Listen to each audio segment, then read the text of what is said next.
All right, let's see here. We are live.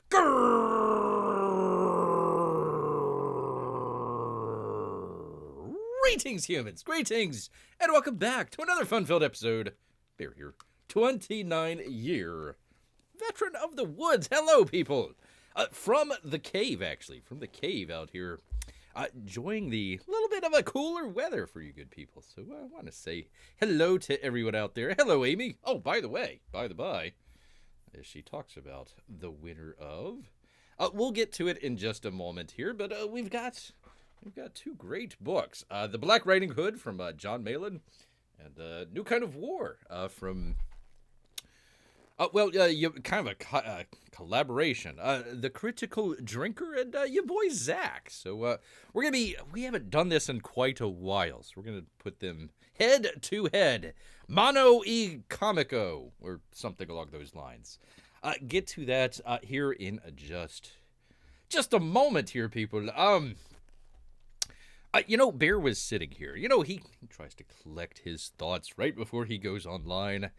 Okay, how are we gonna do the show? What, kind of order and everything there. He's kind of thinking, pondering just a little bit here. Bear is blessed just a little bit here from such a great audience out here. Such a great audience that, we do things a little bit differently here than your normal live YouTube show, YouTube channel out there. We're not trying to chase the algorithm. I'm not trying to, get the most views on some video or something like that. If it happens, great. If not, listen, YouTube is shadow banning Bear. I understand. It's fine. It's fine. Great to see Melissa as well. Both of the Lesters out here. Anyways, very blessed to have such a great audience. And also to butter you up, smart as well. So... Bear was going to go through... Let me find it here. Where is it? Let me bring it up here. One of the things that Bear tries to do, bring in a lot of context other than just, hey, here's the headline, let's read an article, blah, blah, blah, blah, blah, next, blah, blah, blah, blah, blah. That gets boring. Sometimes Bear gets in the habit of going down the rabbit hole with numbers and all this other stuff. It's not important so much as the trend is out there. Oh, let me bring up the chat here. You good people there. There we go. Of course, we've got the usual stuff out here from the Marvels, yada, yada, yada, the director. Everybody who hates my movie is a hater, yada, yada, yada. We already know. We already understand that. That's not news that we're bringing to any of you out there. But the kind of... the overall thought behind it... Bear doesn't want to come behind the microphone. Number one, wow, what a terrible movie. Let's talk about it for the next 2 hours. Nobody wants to hear about that, number one. Go find some good stuff out there that you like. Bear was talking about that with the Foundation. Kind of a goofy show out there. They finally came out with one good episode. Bear was over the moon with it. Well, they destroyed a planet, so they would have to go over the moon, but... ruined it the next episode, that's fine, whatever. But, hey, trying to bring to people, hey, here's something good, something to go check out. So it brings Bear no joy out there or anything like that. Talking about Disney, talking about Marvel, talking about any of the other stuff. Bear kind of opposed, I guess, to some of the channels out there. I don't want to see Disney do bad. Bear doesn't want to see... the die mouse die crowd out there. Bear doesn't want to see that. At Disney used to be many years ago under Disney, Mr. Disney out there, a really good wholesome family entertainment, and really people just want to get back to that, want to see that rather than the stuff being shoved down people's throat, yada yada yada. We'll get to the article here in just a second. I just want to use that to tee off for just a moment here.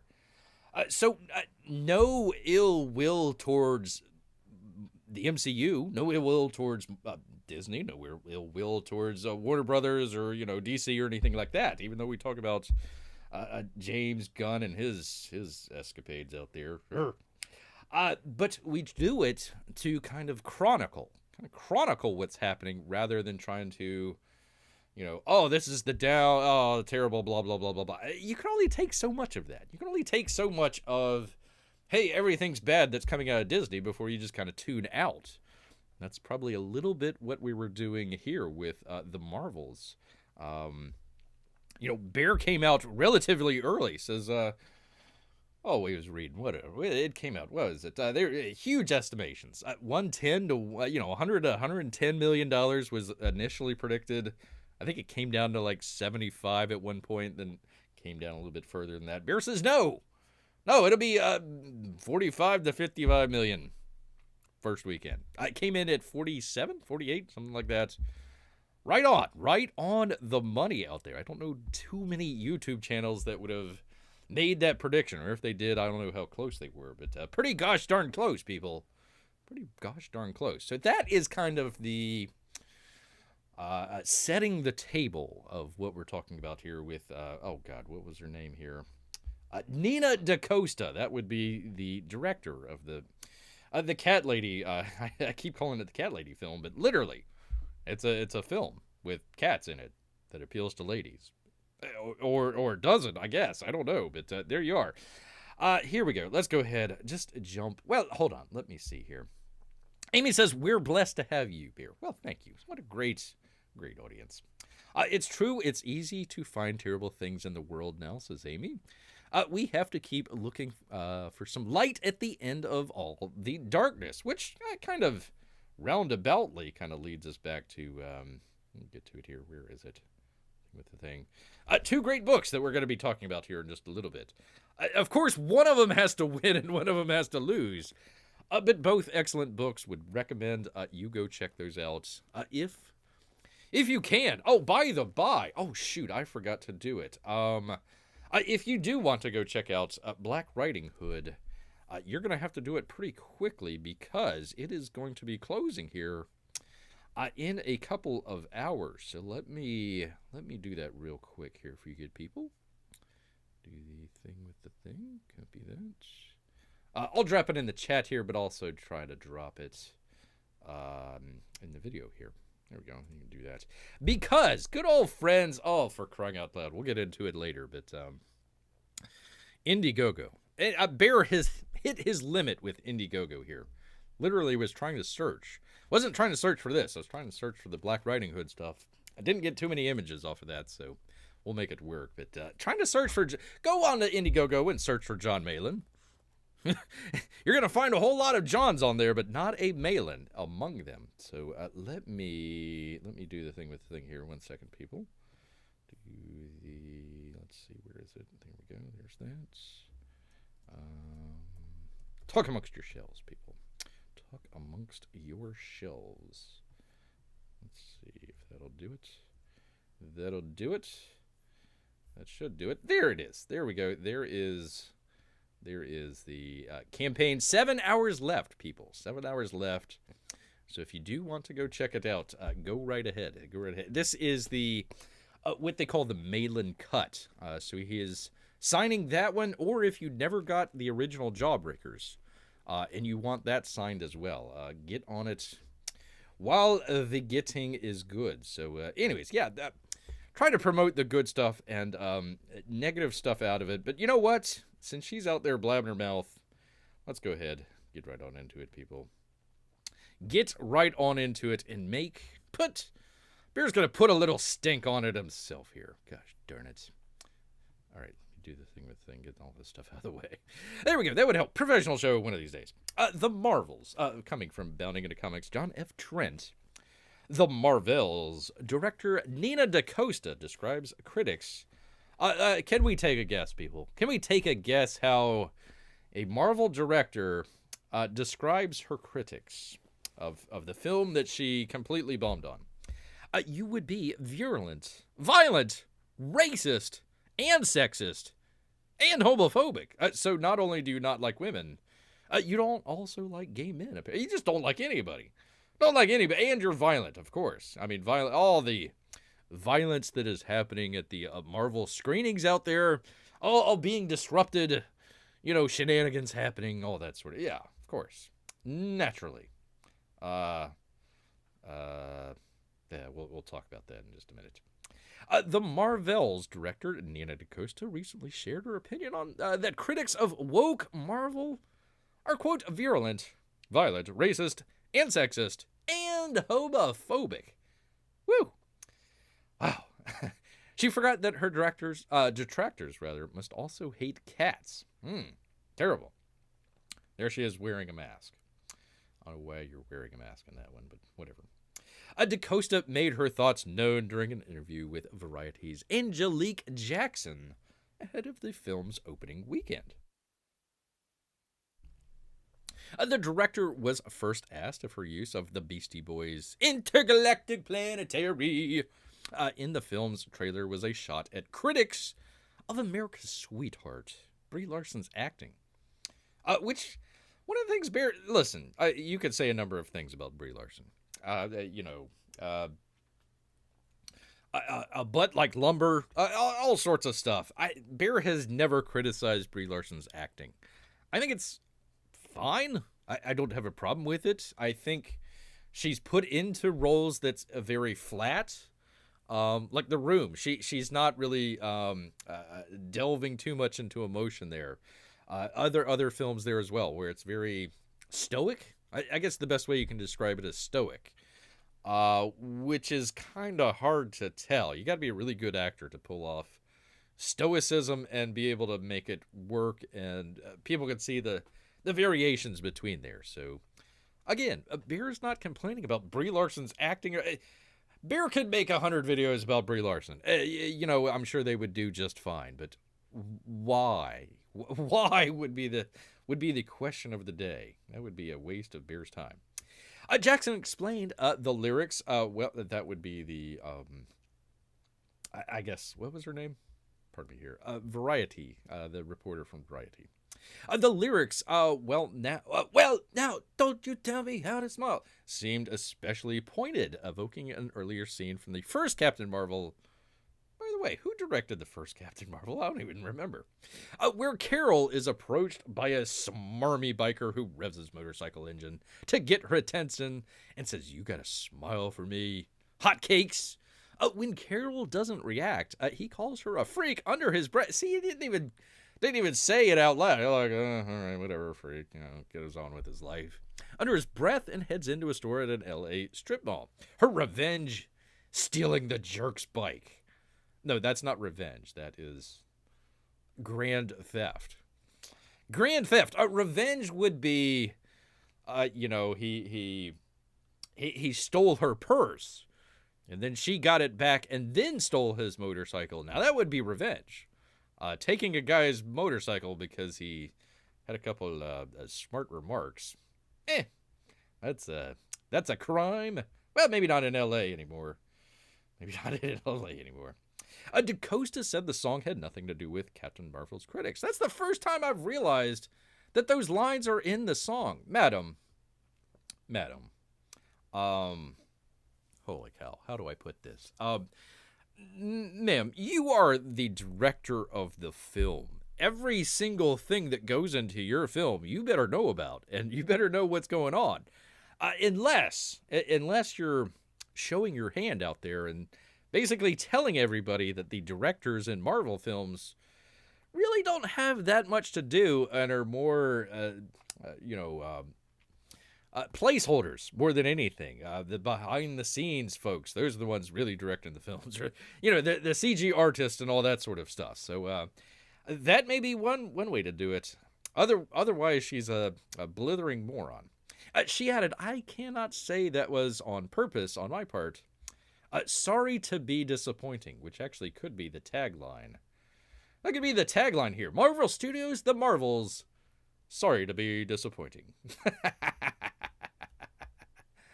Sorry to be disappointing. Madam. Okay, all right, I gotta go there. Ma'am. Between a bear and you here, just a little bit. I mean, I know. Listen, who takes fashion advice from a bear? I got it. But whoever you're taking fashion advice from, madam, you are at a premiere of your movie, your $200 million movie that flopped, but okay, whatever. We didn't know that at the time. You're there at the premiere. And this, Nothing matches. Let's just go there. Let's just go there with the nothing matches. I'm only here to show off my Michelle Obama arms, apparently. I don't know why. What's with the boots? Anyways. We're not trying to pile on here, people. DaCosta then shared her thoughts on critics who lampooned her film and Marvel for, quote, going woke. No, they're already woke. They are way beyond that. She said there are pockets where you go because you're like, I'm a super fan. I want to exist in the space of just adoration, which includes civilized critique, which is what we've been doing here all along, madam. You don't want to... you can't go, I just want to exist in the space of adoration, and then in the next breath saying, critiques are welcome. Which one is it? I know. Change their minds. DaCosta then added, then there are pockets that are really virulent and violent. Show me. Where? And racist, of course. And sexist. Let's not forget. And homophobic. Islamophobic as well. Let's just throw that in there. What the hell? And all those awful things. And I chose the side of the light. That's the part of fandom I'm most attracted to. Apparently, we're all in the dark here, people. All in the dark. What? Why? Okay. Anyways, moving on. YouTuber Ryan Kennel. He's still around? No offense. I didn't. Bear doesn't watch the whole Friday Night Tight stuff, so I had no idea he was still going. Reacted to DaCosta's defamation by saying, those fans, in large part, it's people that have legitimate criticisms of where the MCU has been going for the past several years. That's what we've seen, and that's exactly what they do time after time. Which you could have said, I don't know, about the last movie, the movie before that, Shang-Chi as well. So let's just go all the way back there. This isn't anything really new. Anything new at all. Oh, let's see. P Money says, hey everyone, just doing a puppet show with the kids. Be back soon. There you go. Well, we are going to be doing a head-to-head here pretty shortly. We'll delay just a little bit for old P Money here. He added, so you can continue to virtue signal people that are critical of your movie with those buzzwords that mean nothing anymore in the grand scheme of things, but the reality is people can see right. What the heck is this mush salad of words here? What the heck's going on? I don't know where he's going with that one. DaCosta's film bombed at the box office with the worst opening weekend in Marvel's cinematic history. Only grossing $46 million in its opening weekend. I thought it was 47, but there you go. Let's see. Here we go. As of today, the film has only grossed $48 million with a global gross of $111 million. I had no idea that it would do so well overseas. I figured it would be kind of even, but there you go. Apparently the Chinese, they love some Brie Larson out there. Maybe calling individuals who used to be Marvel fans of all kinds of nasty names is not a good marketing strategy in the long term. Oh, they usually have, well, what do you think about blah, blah, blah, blah? Well, I just told you. So anyways, there is kind of literally anybody could have written this. I could have written this before it even happened, oh, yeah, it's going to bomb, so the director, just lashes out at all the critics out there, blah, blah, blah, blah. Again, this is the cycle that just kind of continues and continues. The person makes a comment, somebody on YouTube gets to react to it, then the person that made the comment says, oh, look at all the people on YouTube or on social media, they're, reacting to my reaction out there, blah, blah, blah, so I got to react to that, and then we react to that reaction, and blah, blah, blah, blah, blah. Bear's not trying to sell the film. It looks like it's a bad film. I could have told you that from the beginning. It didn't look like, all the promotional material. Let me see. Hold on. Where is that? No, not the cat posters. Where is it? Here we go. Here, all this stuff. It looks like just very, very. I'm not sure if this was supposed to be on Disney Plus or not. That's what it looks like to Bear. I know they spent a whole lot of money on it, but it's like, where did it go? I have no idea. None whatsoever. But like sometimes you can just take a look at the promotional material and just be like, yeah, this isn't, I mean, like any of the iconic shots in this movie. I have no idea where they're at. I don't even know if she made any iconic shots. But anyways, there is that. I don't want to continue harping on something that we all know is bad. I think all of us would want to see Disney do well if they're putting out good product. If they're, and it's going to take a while. They need to put out good product after good product after good product. It can't just be a kind of a one-off. Oh, let's throw them a bone. No, we'll put, kind of like the Bud Light situation where, oh God, we're losing all this money. Let's just throw on, a couple American flags and, country music, and everybody will, forget about all the bad stuff that happened and go back to drinking Bud Light. We don't want that to happen here. A one-off good Marvel movie isn't going to cut it, but I think everybody here wants to see the stuff that they saw in their childhood or, earlier stuff from Disney do a comeback, make a comeback out here. Actually, Bear was, I don't have it right in front of me. Let me go to it. There's kind of a meme out in the world there with let me see if I can find it here. This stupid thing here. 1 second, people. Thing with the thing about the Chinese leader Xi. I forget how you pronounce his name. Anyways, there is kind of an interesting thing with him going on where he has. Let me find it here. Here we go. So he is being compared in China to Winnie the Pooh. Winnie the Pooh. So Winnie the Pooh is banned in China because they're. Let me see if I can find him here. 1 second here, people. Professional show. Talk amongst yourselves. Let's find it here. I thought that was that one. Okay, hold on 1 second. Oh, it was right above there. Okay, there we are.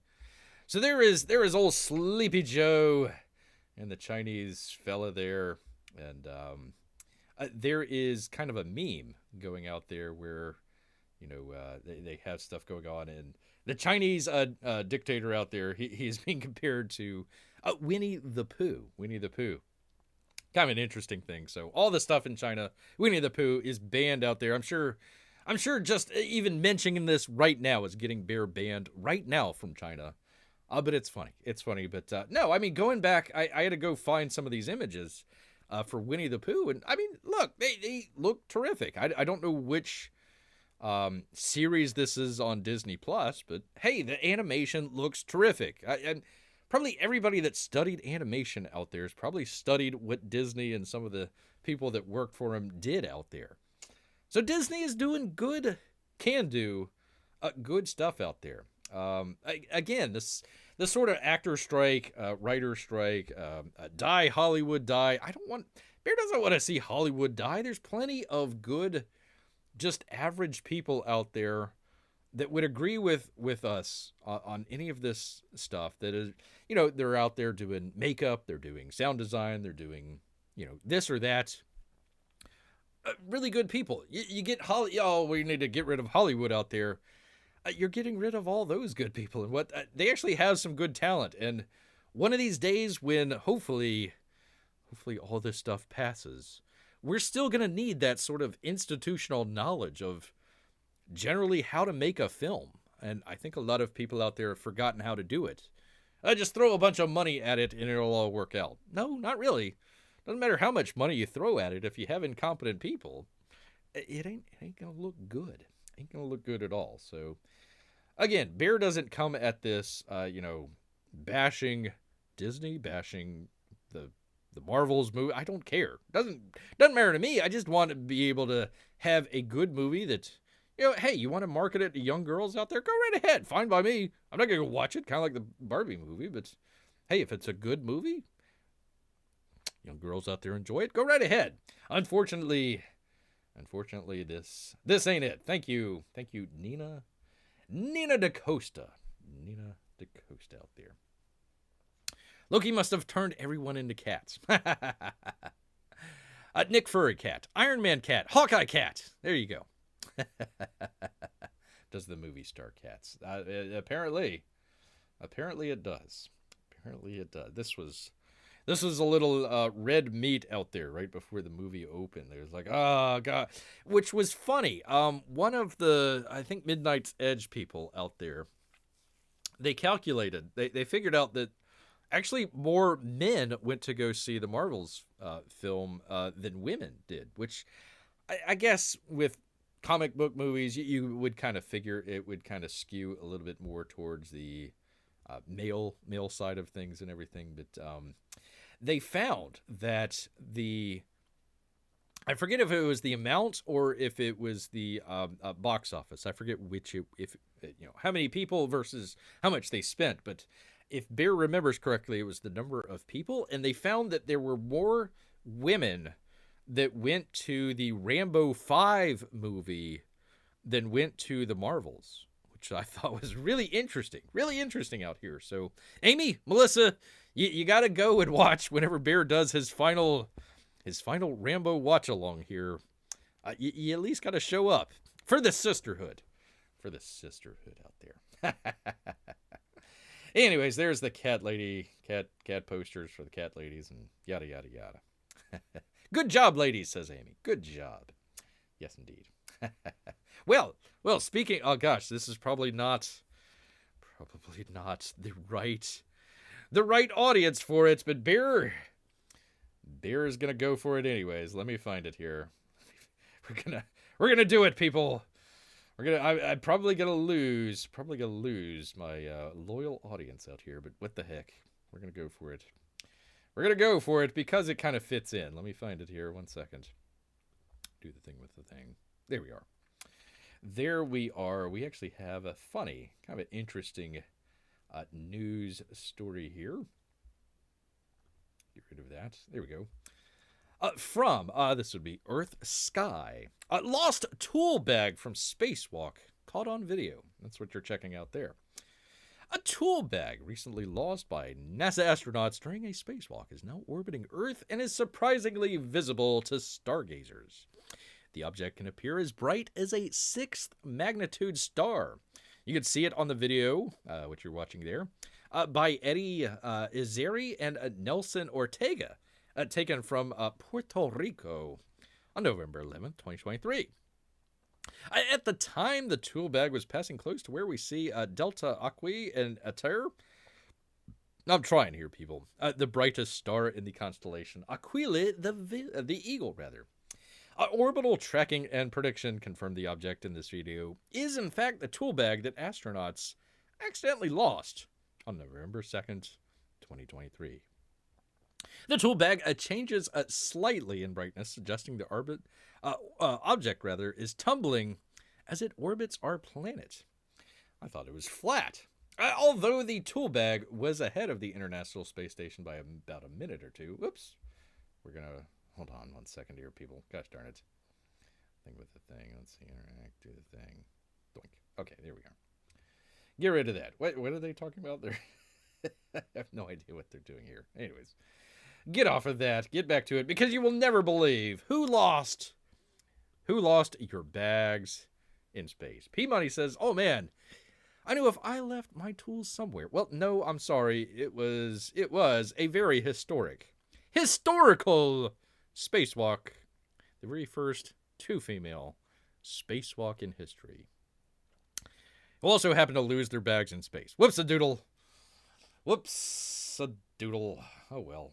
Oh well. Didn't work out as planned. A tool bag, asked Amy. Just like a normal tool bag, not like a little tool vehicle with rockets on it. Well, if it had rockets on it, I'm sure it could come back. maybe land at Kennedy Space Center. There's that tool bag. That'd be a pretty cool Amazon thing. Launch it into space and it delivers to your house within 90 minutes. That'd be pretty cool. Pretty cool. Oh, they didn't rent the tools because the late fees are going to be terrible. Well, it's probably going to be burnt up in the atmosphere, but that's all right. That's all right. Thanks, ladies. Thanks all about that. Yes, indeed. All right. Well, there we go. I lost my entire female audience out there. Entire female audience. Well, let me get to the books. I need to turn on some lights here. So let Bear show you. By the way, P-Money, this one's for you. It ain't just the Canadian, what do they call that? Parliament up there. It ain't just the Canadian craziness that's happening. We got some craziness here in the good old US of A, where we actually had a senator want to fight a witness. So we'll play a little bit of that while Bear gets some lights set up here. So there is that. Let me get this going here. Talk amongst your shells. Talk amongst your shells. Think with the thing. Don't trip. Come on, Bear. Come on, Bear. There we go. Looks good. It actually looks good. Looks good for once. All right. I don't know. I don't even know if the audio is playing here. Well, I can hear it.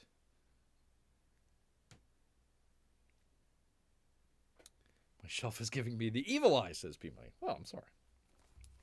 Sorry about that. You're a clown.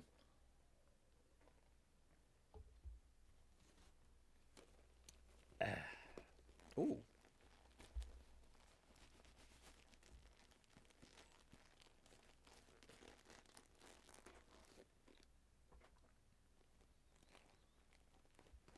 Stand your butt up. Their butts are standing. Oh my God.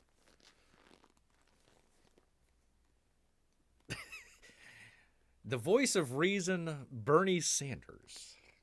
Bernie Sanders. Voice of reason. Anyways.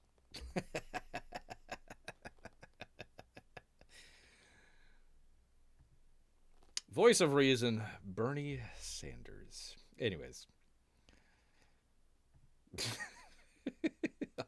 I'll have to leave that in the link somewhere, but there we go. There is that. All right. Oh, that looks terrific. All right, people. It's something we haven't done in quite a while.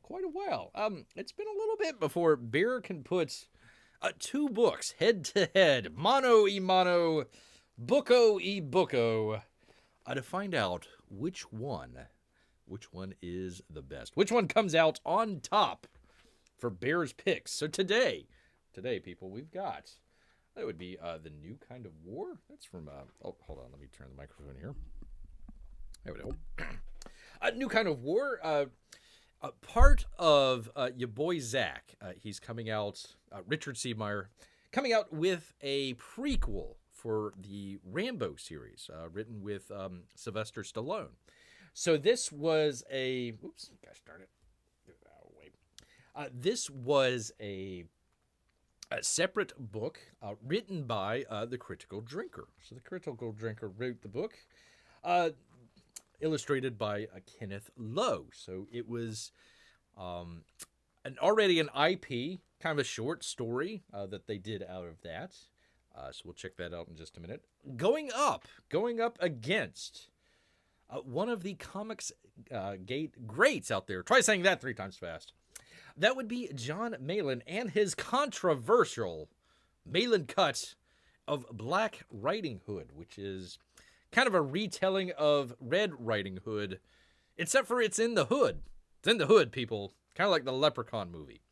So kind of, not necessarily an IP, kind of an old a fairy tale, that sort of deal. It's supposed to go into a collected volume. They couldn't do that because the Malin cut drops a couple N-bombs in the book there. So they had to be a little careful about that. This is, okay, we're going to put that off to the side there a little bit, make it its own little book. So 10-page short story. So I thought, hey, what a great combination. Not only John Malin plus your boy Zach. They started together and were doing Jawbreakers, which, by the way, if you haven't checked it out, let me find it here 1 second, people. You only got a couple hours left if you want to go check out his campaign there, which has the original Jawbreakers, which you'll sign there. So do go check that out if you want to check out Jawbreakers, or if you want to check out Black Riding Hood.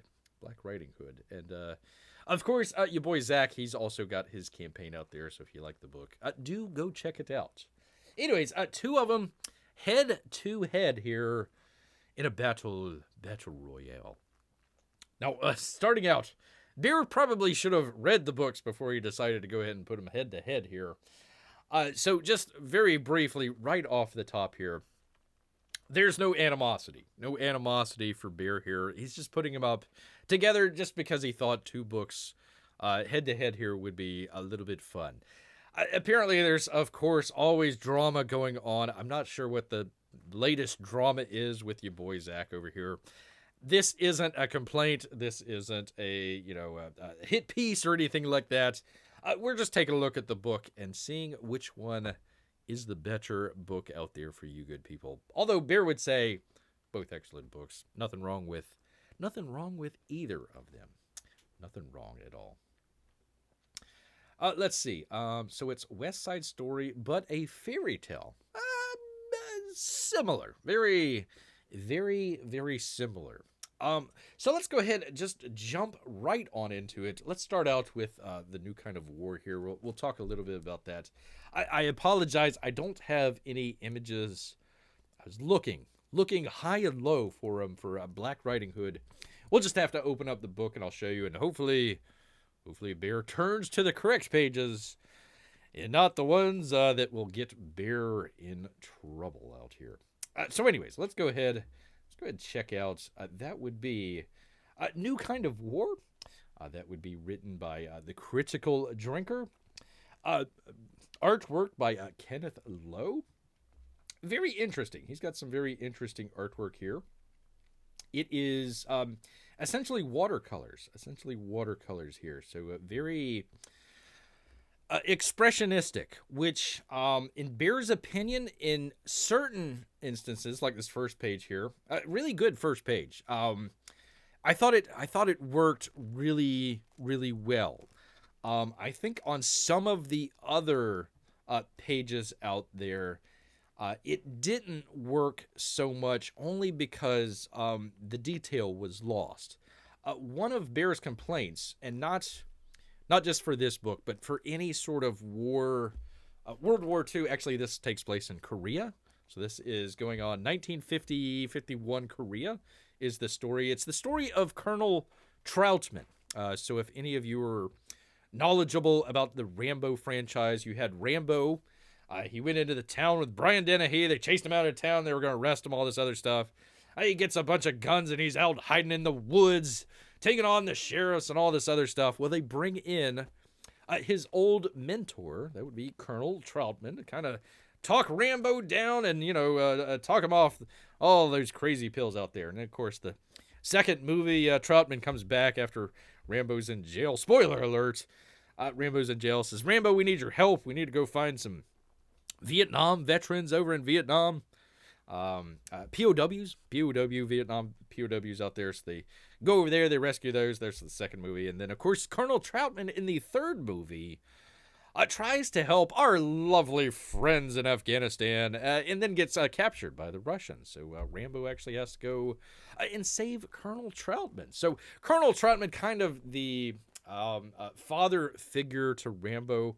So this is his story, his sort of prequel. How did Colonel Troutman become, the upstanding colonel that we see in all of the Rambo movies? So once again, I think the artwork works really good as watercolors in some of the scenes, like some of the larger establishing shots or some of the explosions that are happening and stuff like that. I thought it worked really well. Where it kind of fell down was, and this is a complaint about a lot of war type films for Bear, especially like World War II sort of stuff. A lot of times the characters tend to blend in together, so it's really hard to tell one character from the other unless you're looking at like rank or insignia, or maybe they might have some sort of like a special feature that they would have. So like what was the one? Oh gosh, I'm trying to remember the Stanley Kubrick film. Oh gosh, I can't remember the one right off the top of my head here. But anyways, the character there, he had the helmet with the peace sign on there. So you can kind of tell Matthew Modine and God, what was the name of that movie?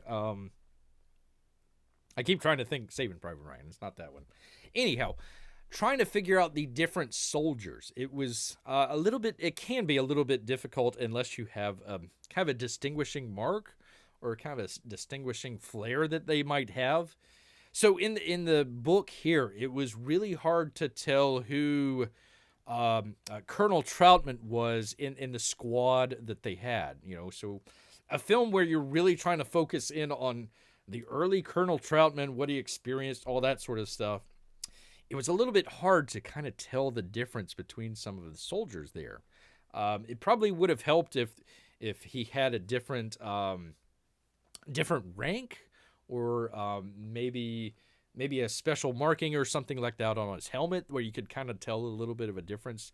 You really couldn't tell. I would have said a facial scar or something like that, but he doesn't have that in the movies. Just something there that would be able to, you could tell the difference between that. That's kind of where some of the artwork fell down for Bear, was kind of some of the scenes were very kind of intimate or personal scenes between the soldiers there. Kind of got a little bit muddled together there. So you see on the center page here, kind of the top right panel there, it's a little hard to tell kind of the difference between some of the soldiers there. There was one scene also where Bear was reading through it and he got really confused. He did the number where he flipped the page, and I thought, like, oh gosh, I missed a page. So you do the little thing where you rub the page together and you're like, oh, I missed a page. No, Bear did not miss a page. He missed basically what they were going for. There's a scene in there where it looks like, when Bear first originally looked at it, it looked like the squad was going to be ambushed. In fact, they were the ones in the bushes looking at a patrol. It completely looked and acted out the opposite way, the way that Bear said originally there, where they were going to be the ones ambushed by the, I was going to say Viet Cong, ambushed by the North Koreans. So there was stuff like that where Bear got a little bit confused. Again, I really like the boldness that they showed of just doing watercolors in some of the pages here. Really like that. So like, for example, here, this was actually the cover here, the top panel there, the big explosion there. Really like that. A lot of that stuff looked really well. The guy burning his face off, that looks really cool. I really like that. But some of those scenes, it got a little bit muddled, where it was kind of a more personal, more between characters. That was a little bit harder to detect. The other complaint, and the critical drinker knows what he's doing. It was really kind of very to the point of it. I wish there was a little bit more when they were talking about the exposition in this first page here. They're kind of going through a briefing, cutting back and forth between the flight over there and a briefing, and they're talking about the Korean War and all that sort of stuff, where they are, how they got to be, all that sort of stuff. I thought it was a little on the nose, but it's fine. It showed that the drinker knows what he's talking about, knows the time period that he's going through and everything. Had a couple good introductions to the characters, including Troutman. I thought all that was really well. Where it kind of fell apart was, and I forget how many pages this is. It's a kind of a short book. There was a good introductory act. You saw the where they're parachuting in. They came in and doing all that sort of stuff. And then the ending here was really well done. But there was like a first act and a third act, but the second act was really short. And I think that was the area where you were supposed to kind of get to know Troutman a little bit better as the character and why he passed on that wisdom to Rambo later on. There really wasn't any of that. It was, okay, we're going to the place. We're going to complete the mission. Oh gosh, there was a patrol in the way. Slight delay. They landed off course, so they had a little slight delay there, but nothing, spoiler alert, nothing that prevented them. I thought that there should have been a little bit more obstacles placed in their way before they got to the objective. Where here it was just, okay, we're going to go to the objective. Here's a slight detour. Okay, we're fine. Here's the objective, and then we go to do the objective, and then the end of the book here. I thought it was a little bit short in that middle section where we needed a little bit more information on the character of Troutman, why he became who he became in the movies and that sort of stuff. There was a very, very basic kind of war scenario. The friend that I had died on the mission and I feel really bad. And now we're going to go do whatever he decides to go do. I'm sure we're going to see in the prequel comic book, but we don't actually see what they call it the new kind of war, why he changed his mind on some of that stuff, or why he should change his superior's mind on how they go and fight what would become the Vietnam War. There really wasn't that much there. It kind of ended. It was an interesting ending. I like the ending, but it came way too short, and it came a little bit undeserved because you didn't really have the full evolution of Colonel Troutman, going from kind of a young private, I suppose, jumping out of the airplane to the world wise soldier that's going to help Rambo in Vietnam. So that would be kind of one of those deals. There's another one here. This wasn't even in, if Bear remembers correctly, I don't recall this being one of these pages being in the books, but another great example of really good artwork here. I do like the attempt at trying something new and different and doing it as a watercolor and making it a little bit more kind of expressionistic. But at the same time, some of the character back and forth, it became too expressionistic. It needed to be a little bit more kind of, a little bit more to the point, a little bit more kind of, a little bit better drawing of facial characteristics so you can kind of tell the difference between some of the characters. I'm sure probably on a second, or actually for Bear, a third read through, I literally had to go back several. I'd get ahead, and I'd say, wait a minute, what's going on here? Go back a couple pages, Oh, okay, that's, so it wasn't really a clear right up front there. But other than that, a really good book, really enjoyed it. Very much looking forward to the Rambo prequel, First Blood. First Kill. First Blood was the movie. First Kill that your boy Zach has coming out. So it might have been a little bit better of a comparison there to kind of compare those two books, but again, I thought it was really well done. Although the story was a little bit compressed, and I know a Drinker can do a really good job whenever he's writing. I just don't know if something happened in the editing, or I don't know. I don't have that information there. There should have been like another 3, maybe 4 pages in there that would have just a little bit fleshed out Troutman a little bit better there. But other than that, a really good book. Really good book. Be expressionistic, but not too expressionistic. Wise words from our favorite bear, says P Money.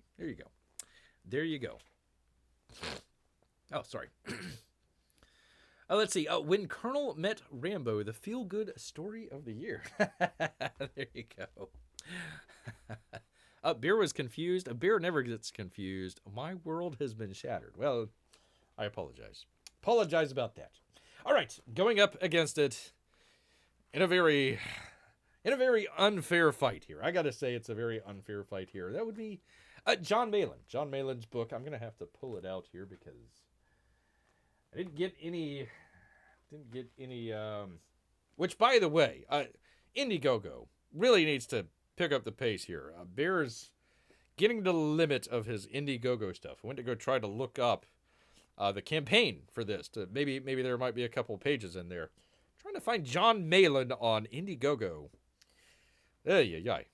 Almost an impossibility. Almost. Indiegogo, get your stuff fixed, man. Come on. All right, I'm gonna try and do some. Actually, you know what I could do? Bear could do this. Ha ha. Ha ha ha. Well, I don't want to spoil it. This is, well, let's just show it here. So it's about 10 pages long. This would be the Black Riding Hood. It's kind of a take on Red Riding Hood. So it's kind of John Malin's take on the classic fairy tale out there. So he has it here in color and also in black and white, also without any of the dialogue in there. So I'm going to go, luckily I could show this page without having to be super worried about it here because John Malin does drop the N-bombs, people, the N-bombs. But I always feel like this is an unfair comparison because John Malin, just at the top of his game out here. Let me see. Sorry, people. I'm trying to get another couple pages here. There we go. Top of his game, doing some just excellent bang out work. It's only 10 pages, so it's not that long of a story. Gosh, I'm trying to remember the kid's name. Little Hood here. He's just trying to deliver some chicken soup to his father. And all of a sudden, he gets ran into by some hoodlums out there. Tries to get away from the hoodlums, and they end up at his grandfather's house.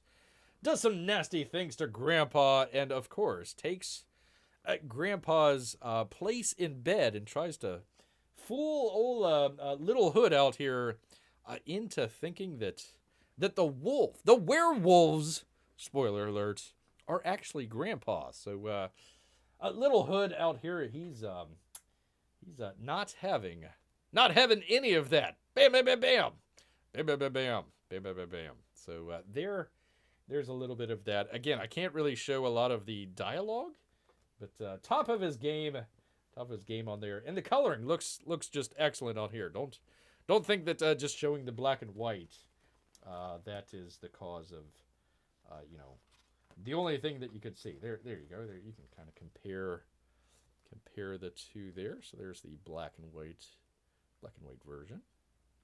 Pretty good. So Bear nowhere in the story was confused at all. There you go. There's the color. Nowhere confused at all about what was going on in the story. Everything lined up. Everything was perfect. There was no that got confused on the previous book. There, who was hiding in the bushes. There's no confusing there. Everything was kind of very well done. Poor guy Grandpa lost his head, so the guy could turn into the werewolf here.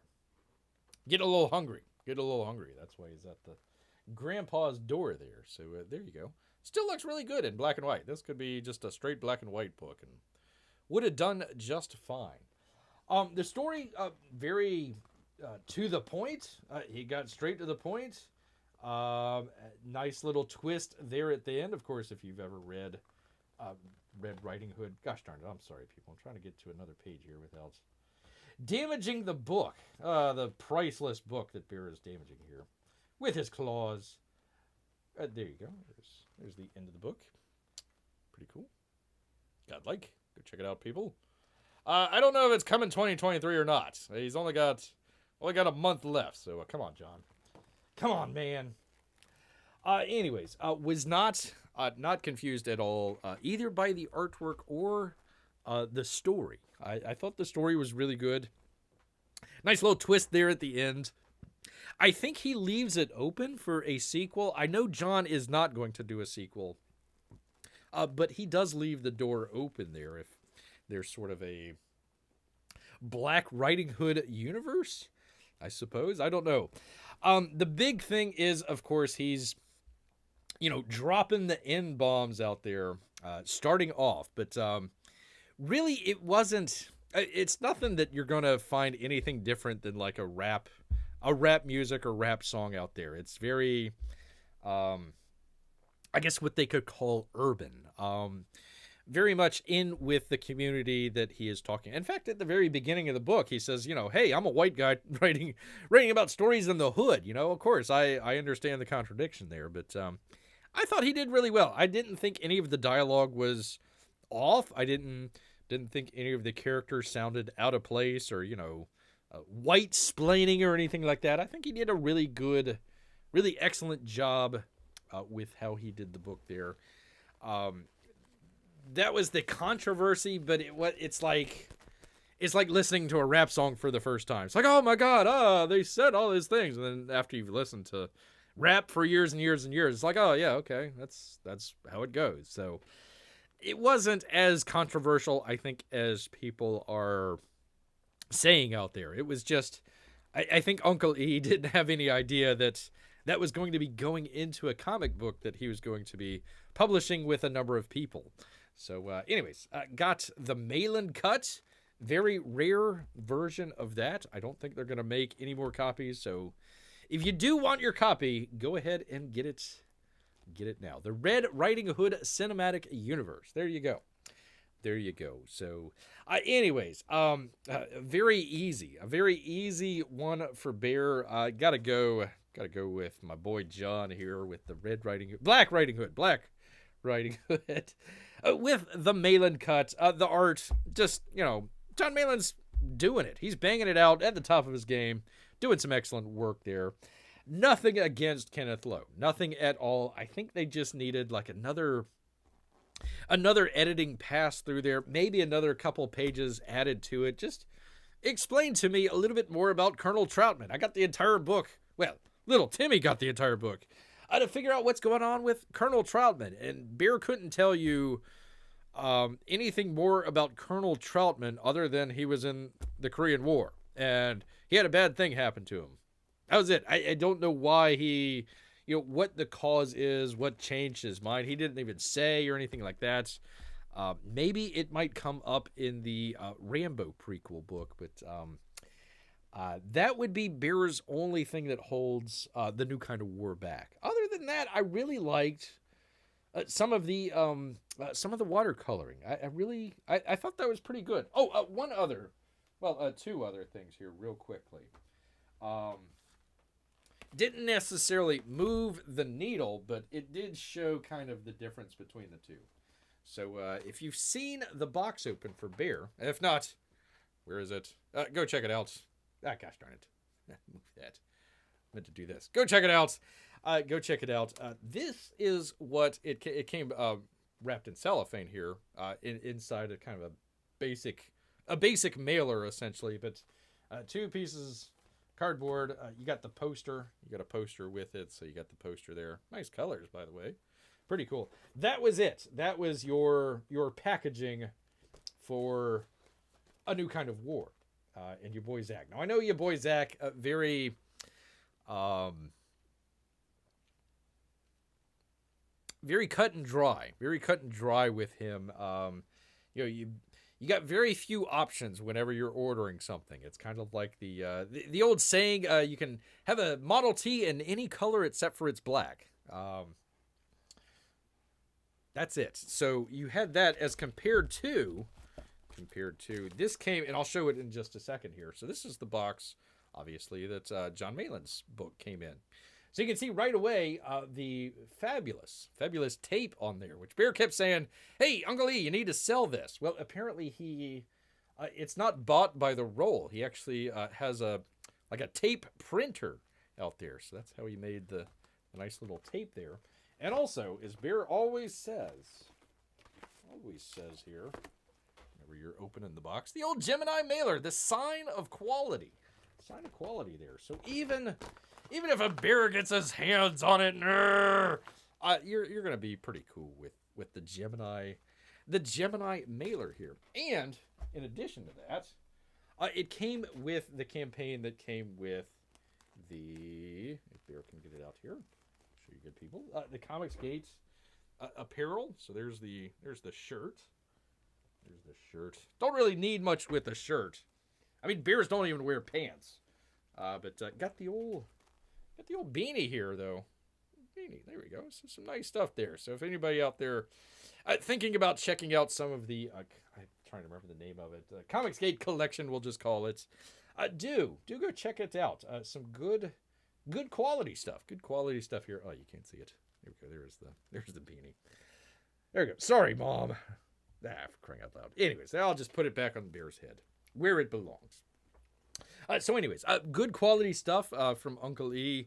If you do want to go check it out, I do believe that this stuff is still on his eBay store. But don't hold Bear to it. Don't hold Bear to that. That beanie would probably look cute on you, Bear. Well, gosh darn it. It needs to be menacing, not cute. Well, we'll take it. We'll take cute. Just this one time, though. Anyways, the thumbs up obviously has to go with John Malin, Black Riding Hood. There you go. Some good stuff there. The old... That's a thumb. That is, well, not a bear claw. That is a bear claw, not... Bear is not trying to flick off the audience there. That's... Look, there's the other claws there. It is a definite claw / thumbs up from Bear. From Bear out here. Amy says, I meant menacing. So anyways, there you go, people. If you have any questions, let Bear know. I'll try to either go to the page or go to find something for you good people. But there you are, people. There you are. It's been a minute since Bear's been doing a head-to-head. So I wanted to get back into some of the reviews. I could have done this a little bit better, but there you are, people. There you are. 2 great books. I'd recommend go checking out both if you can. Which, by the way, if you can, because you only got a couple of, if Bear can find it here, a couple of hours left on John Malin's campaign. 7 hours to be exact. So do go check that out. It's called It Came from the Vault, but I need to put it, hold on. Did I put that up there already? Hold on 1 second. Yeah, it's, well, I'll go ahead and, let's see. Let me go ahead and put it in the chat again. So just in case you want to go check it out. There you go. You only got a couple hours left. Once it's gone, people, it's gone. Any unsold books, I probably bet John Malin's just going to burn. He's going to burn them to the ground, man. So there you go.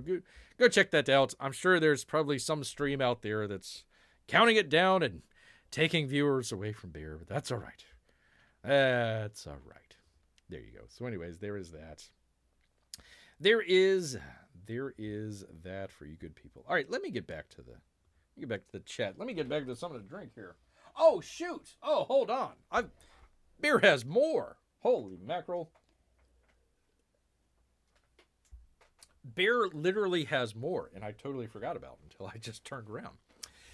Bear, actually, let's see, gets a thing. Well, let me do the chats, and then we'll go back to it. He can donate them to the library. What? Who? Definitely not the Black Riding Hood. Definitely not. Wouldn't be able to do that.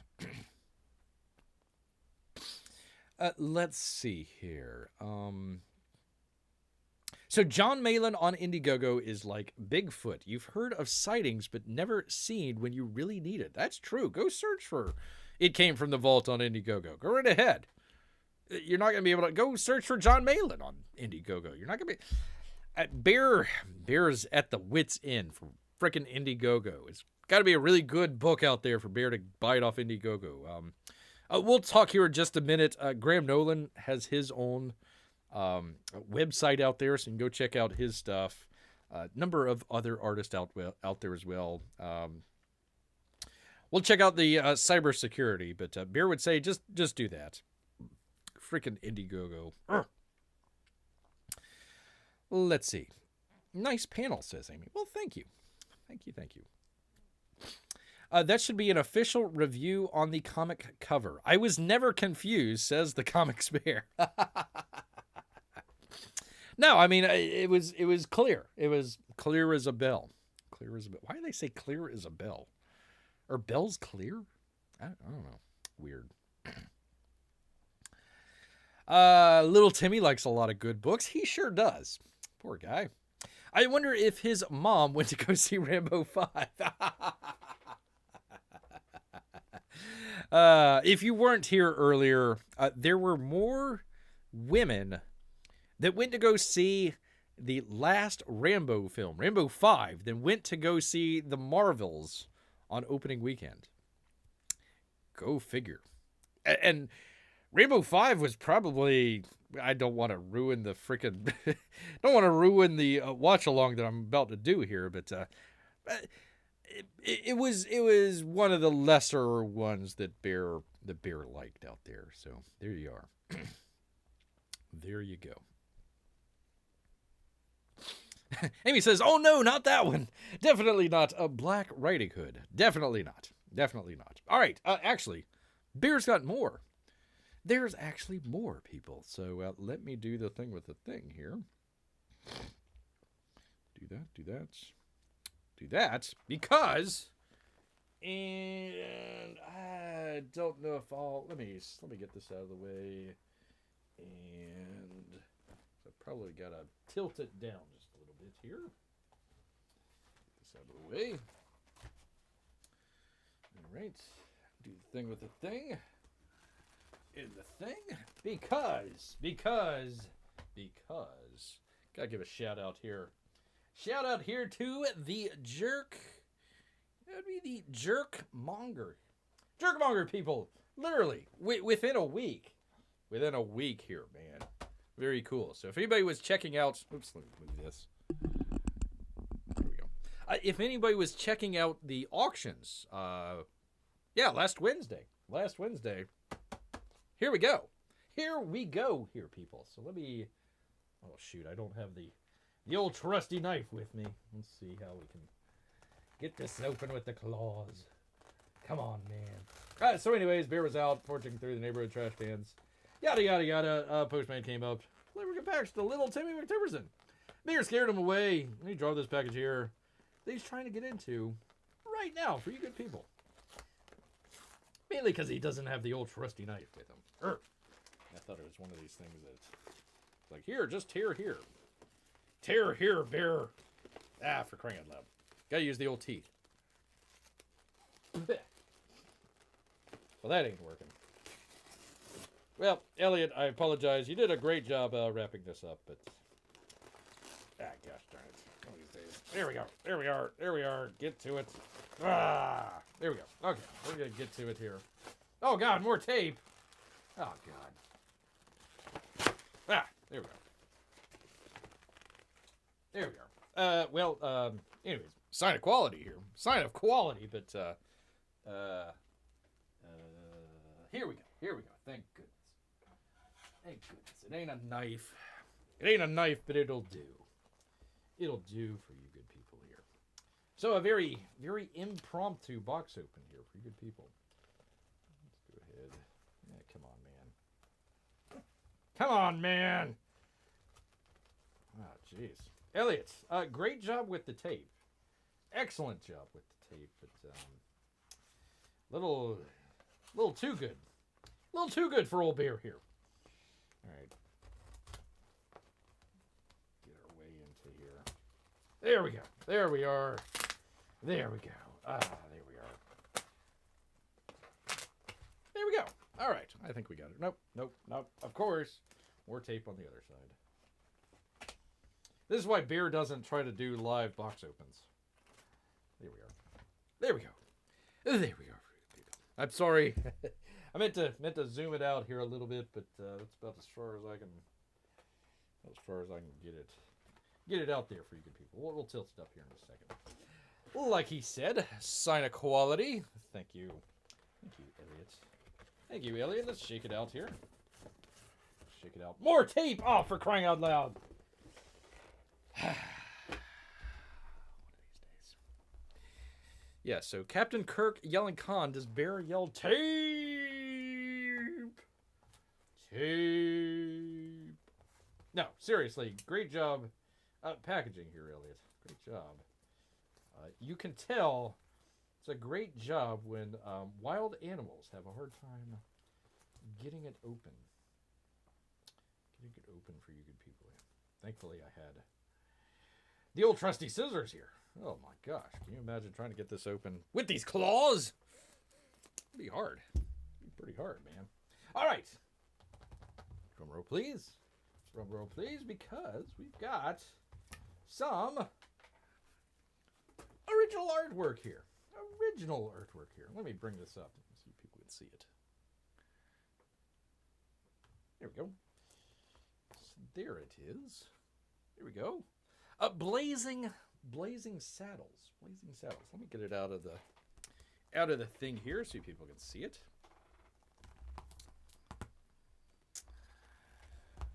Let's see. I always appreciate Bear not doxing Timmy's address. Yeah, you don't want to do that. You definitely don't want to do that. That would be El Beto. That's the only time Bear uses tape. Keep from doxing good people out there. All right, do the thing with the thing. Come on, Bear. There we go. There we go. I don't know what's more frustrating, tape or watching the Lightning last night lose once again. Once again. There we are. 2-game losing streak. There we are. Here's that. Very cool. Thank you, Elliot. Thank you so much, sir. Thank you so much.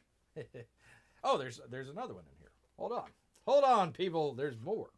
Just when you thought you were done. There is TikTok.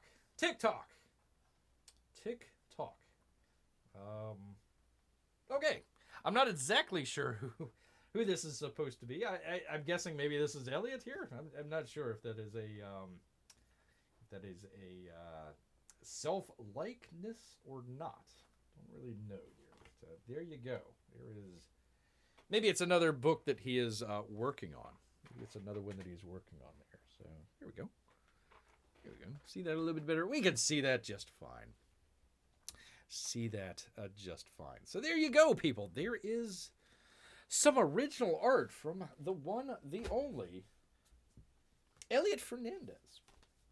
I was trying to see if there was any. I was missing anything. I'm not missing anything. Gemini Mailer, good job, Elliot. The old Bear not flicking anybody off. It's actually a claw/thumb that Bear is giving the old thumbs up to. It is a parody book I'm guessing Mike Miller is working on. Oh, okay. Very cool. Very good. By the by, I was actually, I wasn't intending, I wasn't trying to look anything up like this, but there was something where, God, did I save it? Please tell me I saved it. There was a controversy with Shad. Gosh, dang it. Oh, I did save it. I did. Give me just 1 second here, people. Controversy with Shad Brooks and AI art. I don't know if many people are aware. He was... Oops, not that. Let me get off that. Get on that. Do the thing with the thing. He was trying to do artwork, but he was using the AI artwork. So he's coming out, and he did an image here. Let me get to it. Of basically a dragon being slayed. Dragon being slayed out here. Let me get to it. Where is this it? And literally got roasted online for posting AI art and saying how hard it was to do the lady here chopping off a dragon's head. So I was wondering about that. I'm like, uh-oh, you better watch out, Mike. He might replace you with AI art. So anyways, he was getting roasted like crazy. This was almost Bear's thumbnail today. I always did that as the thumbnail thought it was a little too in the weeds, so I didn't try and do that. But there you go. There you are. What is the name of the book? What is the name of the book? I forget. I don't even recall that he was doing it. So, anyways, there. I thought that was funny. It's like I worked really hard on this AI. And people are like, yeah, I spent 20 minutes and did it like 10 times better. And it's like, oh, poor guy, poor fella out there. He's just an Aussie trying to put some shrimp on his Barbie. Shrimp on the old Barbie. Shad using AI. Mike needs to go on strike like Hollywood. Yep. There you go. There you are. All right. I thought I had something else here for you good people. Oh, I do. I was speaking of which we have. If Beer can find it here with the thing on the. Where am I? Where are you, Mouse? Mouse. Here we go. Of course, it covers up OBS. That works fine. Works just fine. Some campaign updates for you good people, including Uncle Lee doing really well here. Let's see. He was at 556, I think, last time, but knocking up a couple $100 here and there. Not bad. Not bad at all, sir. Not bad. I kind of like just kind of checking it in every once in a while, just see how. I mean, it's the middle of the campaign, so you're really not expecting it to go, shooting to the moon or anything like that. But every once in a while, Beer will come in and it's like, oh, wow, it came up a grand or two or three, something like that. So pretty cool. Pretty cool. All right, speaking of your boy Zach and First Kill. First Kill has been lettered, which, by the way, the other book was Eric Weathers. So Eric Weathers did the lettering on both of the books that we did head-to-head today. So he did excellent work. As always. Eric letters too much. First Kill has been lettered. Hi, everyone. Hiya, boy. I just reviewed the lettering proofs for First Kill. It's one thing to read the script and to see the pages as they're drawn and colored, but it's only when the pages are lettered that it truly becomes a comic. Wise words, sir. Very wise words. The necessary lettering corrections are extremely minimal and most likely can be fixed in one pass, which means we can start building the print file this week. Thanks. That's Richard, your boy. That's from your boy Zach. So this is, he sent it out in two different packages, or will be sending out the other package. So it was supposed to come, a new kind of war was supposed to come in with this book here. For whatever reason, I think it was tax reasons or something for your boy. He sent it separately, so everybody got the a new kind of war before First Kill. So they are actually part of the same campaign here. So there you go. Speaking of which, pretty cool, huh? Pretty cool. So there is First Kill. First Kill. Speaking of someone who is probably seen his first and or last kill, that would be Angry Aaron. Angry Aaron out here. Actually, he shouldn't be that angry at all, because Blood Hunter books are shipping, people. Yay! Oh no, not the random bold stuff. Oh, Aaron, we're gonna have to talk to you about that. Hi everyone. Hi Aaron. I'm so glad to finally be able to send this update. We received Wraith of Godblood Hunters books from the printers on Tuesday afternoon and start shipping them out on Friday. I promise you we will move through these as quickly as possible, but it's still going to take some time to get out 2,000 orders. Congratulations. As always, someone will be the first to receive their books and someone will be last. And maybe it might just go to a bear instead of a person that's being sent to. But we appreciate your patience as we move forward as efficiently as possible. All of the shot glasses, t-shirts, and hats have been shipped, and I will get out the original art within the week.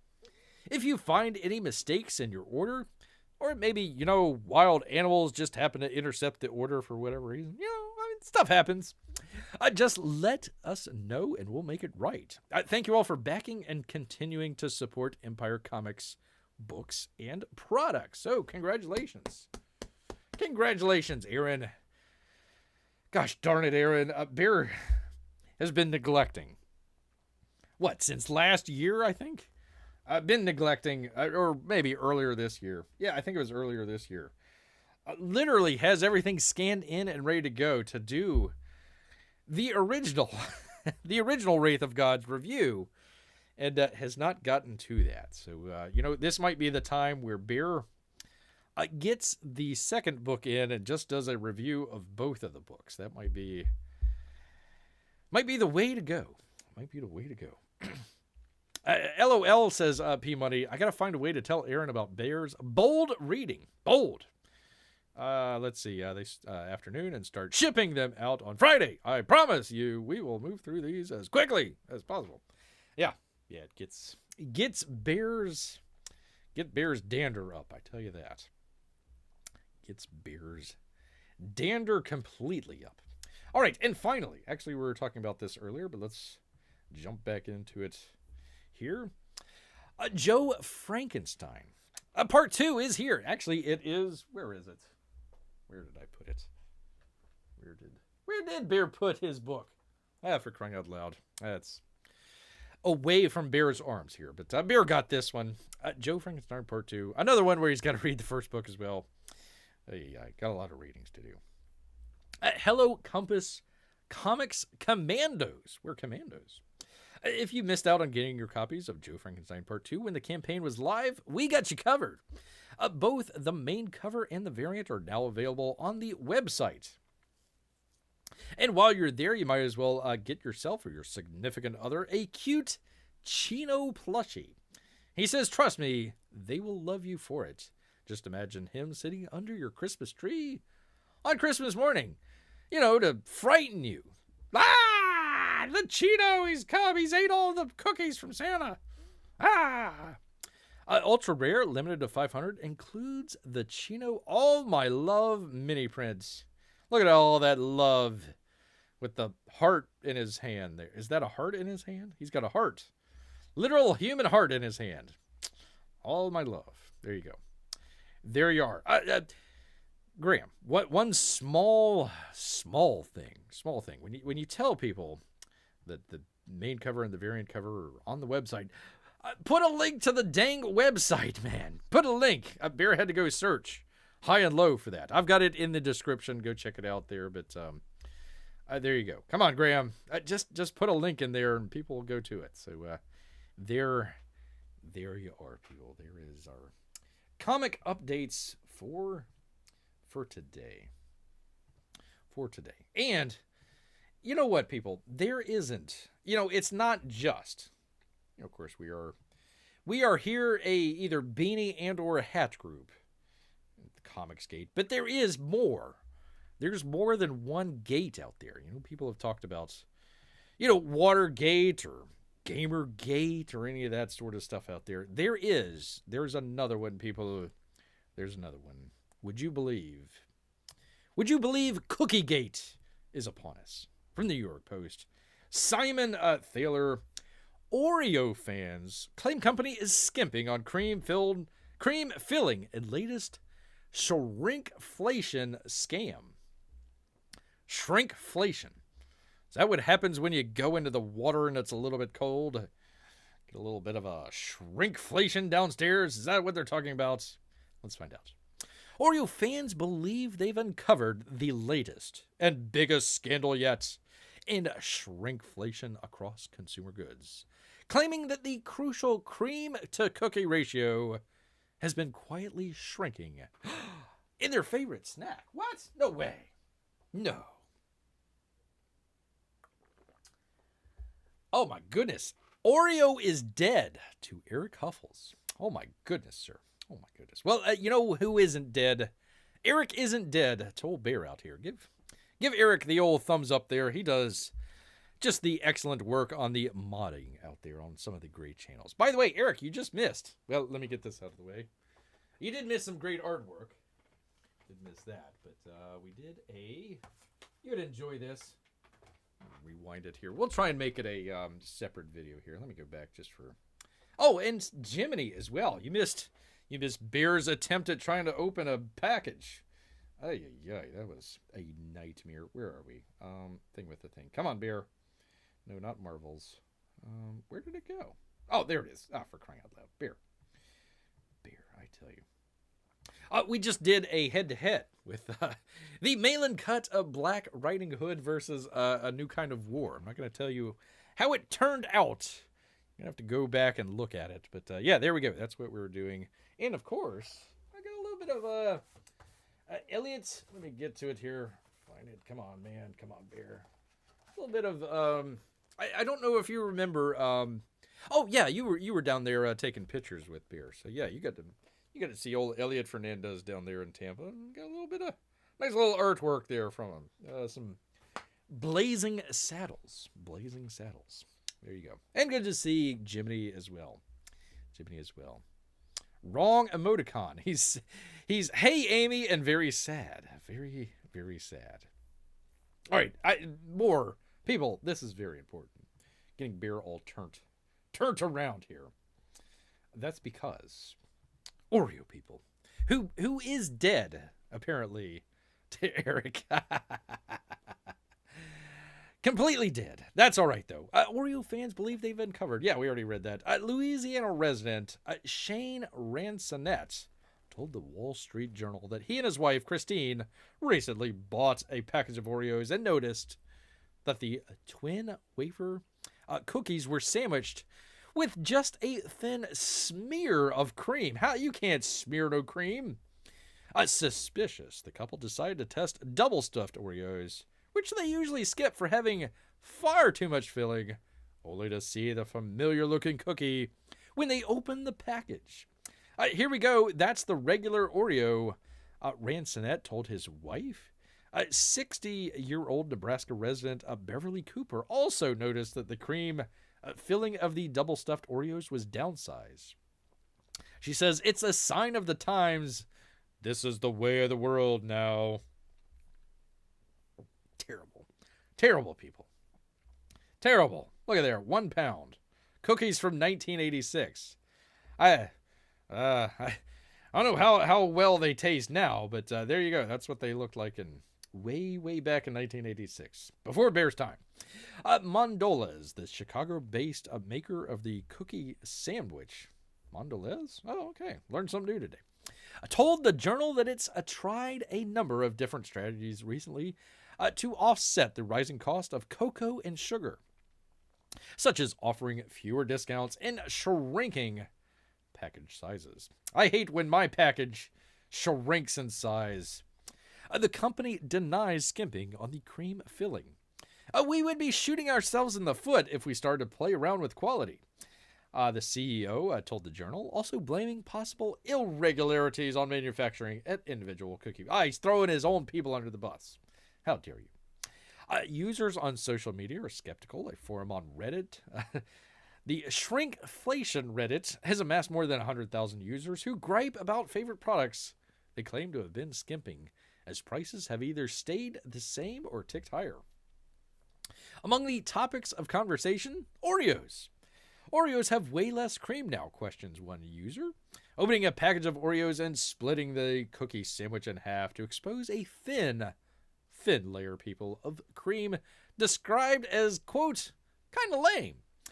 Yes, less cream. The company should be fined for false advertising. The package photo no longer bears any resemblance, to the product inside.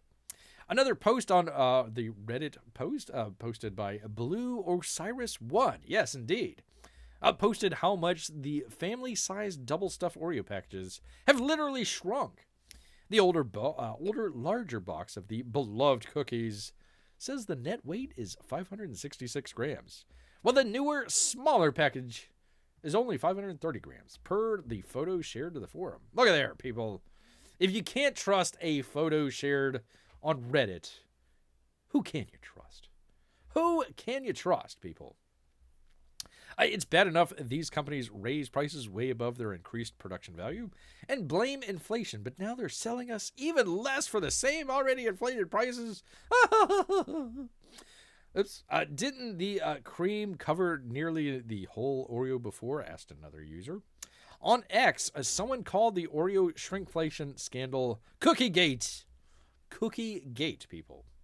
Regular Oreos have filling to what would be in the thin Oreos, and double stuff have filling equal to what used to be in regular Oreos. Rip off! In exclamations. Don't buy Oreos until they fix it. The post has sought comments, and, they didn't get back to him in time. Let's see. Though the company has denied tampering with Oreo ratios in recent years, a New York high school math teacher spearheaded an Oreo filling. This is why Bear failed math, is because they didn't include food. If you would have included food with your math homework, it would have went a lot better. Anyways, a measuring effort in his classroom to crack the code of how regular double and mega stuffed Oreos cream varied back in 2013. His students found that double stuffed Oreos did not have 2 times the amount of cream filling, according to the journal, but rather just 1.86 times. How dare you? How dare you? Anyways, it goes on, blah, blah, blah, blah, yada, yada, yada. People, if you can't get your cream in your Oreos anymore, is the world really worth living in? Well, yes, it is, but, you got to get a little bit of a scare out there for people. Well, just a little bit. Just a tiny amount there. Anyways, gosh darn it. You used to rip them in half, and you would lick the one side, you'd kind of smash it back together. Sure, it's a little bit smaller, but you still had enough cream in there, or so you thought. By the way, beer, lactose intolerant. Can't enjoy Oreos, can't enjoy milk, just can't enjoy anything. Thanks a lot, Brandon. Crying out loud. Shrinkflation. New York Times, and a Sharon Thaler out there, people. There you are. There you go, people. Let's see. When you said Oreo Gate, says P Money, I was worried you were going to say critics think it's wrong for the filling to be white. A great Elliot art. Thank you so much. Looks pretty good. I got a great deal on it, by the way. Great deal. Where do white women at? Says Eric. Where they at? Twinkies better not skimping on the cream, says P Money.